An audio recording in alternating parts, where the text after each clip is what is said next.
Hello friends, അച്ചി കിച്ചണിൻ്റെ പുതിയ വീഡിയോയിലേക്ക് ഒരിക്കൽ കൂടി സ്വാഗതം. ഒരു പാൻ ചൂടാകാൻ വെച്ചിട്ട് അതിലേക്ക് 2 സ്പൂൺ നെയ്യ് ഒഴിക്കണം. അത് ചൂടായി വരുമ്പം കുറച്ച് തേങ്ങ കൊത്തി അരിഞ്ഞ് നല്ലതുപോലെ വറുത്തെടുക്കണം. അതിലേക്ക് കുറച്ച് റവയും കൂടെ ഇട്ട് ചെറു തീയിൽ വറുത്തെടുത്തിട്ട് അതിലേക്ക് ഒരു അരമുറി തേങ്ങ ചുരണ്ടിയിടണം. അതും കൂടി ഇതിൻ്റെ കൂടെ തന്നെ വറുത്തെടുക്കണം.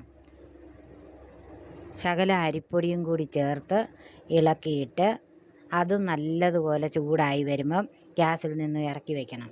വേറൊരു പാൻ ചൂടാകാൻ വെച്ചിട്ട് ശർക്കര പൊടിച്ചിട്ട് അത് നികക്ക വെള്ളം ചേർത്ത് കുറുകി വരണം.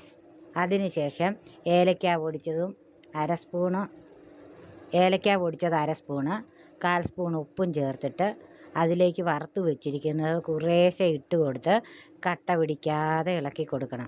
ചെറു തീയിൽ വേണം വയ്ക്കാൻ.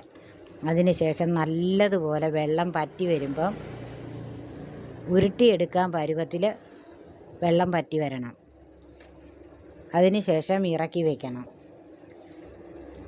ഒരു ഇടിയപ്പ പാത്രത്തിൽ വെള്ളം ചൂടാകാൻ വെച്ചിട്ട് ചെറിയ ഉരുളകളാക്കി ഉരുട്ടി ആവി കയറാൻ വെക്കണം. 15 മിനിറ്റ് കഴിയുമ്പോൾ ഇറക്കി വയ്ക്കണം. അങ്ങനെ നമ്മുടെ സ്വാദിഷ്ടമായ റവ കുഴക്കട്ട റെഡിയായി കഴിഞ്ഞു. എല്ലാവരും ഒന്ന് ട്രൈ ചെയ്ത് നോക്കിയിട്ട് ഫീഡ്ബാക്ക് അറിയിക്കണം. സബ്സ്ക്രൈബ് ചെയ്യാത്തവരുണ്ടെങ്കിൽ ഒന്ന് സബ്സ്ക്രൈബ് ചെയ്തേക്കണേ. ലൈക്കും ചെയ്യണേ. Thanks for watching.